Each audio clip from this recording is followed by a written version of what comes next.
Good cop, bad cop. Bad cop. Pulis, binaril ang isang lalaking walang armas matapos nila itong pahintuin sa isang traffic stop. Sa isang cellphone video, makikita natin ang dalawang police officer sa Houston na ilang beses na binaril ang isang lalaking walang armas sa isang traffic stop Biyernes ng gabi dahil hindi daw sinundan ng lalaki ang kanilang mga utos. 9:30 ng gabi nang nakita ng mga pulis ang isang gray sedan na nagsagawa ng illegal lane change malapit sa Southwest Houston. Sinundan nila ang kotse na kanilang pinahinto. Ayon sa kanila, ang lalaking pasahero na si Michael Paul Walker ay hindi sinundan ng kanilang utos na maupo at huwag gumalaw. Bumaba si Walker mula sa kotse, naglakad paikot sa kanyang kotse sa patrol car at hindi pinakinggan ang utos ng mga pulis.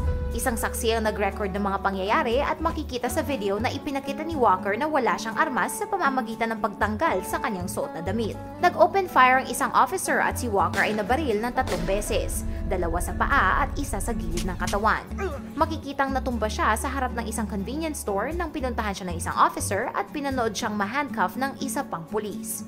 Inaresto nila ang seryosong nasaktan na si Walker at hiniga ito sa parking lot hanggang sa dumating ang ambulansya. Inaresto din nila ang driver ng kotse. Ayon sa mga saksi, gumamit ng excessive force ang mga pulis at ayon sa ina ni Walker, never na nagkaroon ng sariling armas ang kanyang anak. Si Walker ngayon ay nasa stable na kondisyon pero nakasuhan ng possession of a controlled substance. Sumobra ba ang mga pulis na ito? Ipaalam sa amin ang inyong opinion sa comments.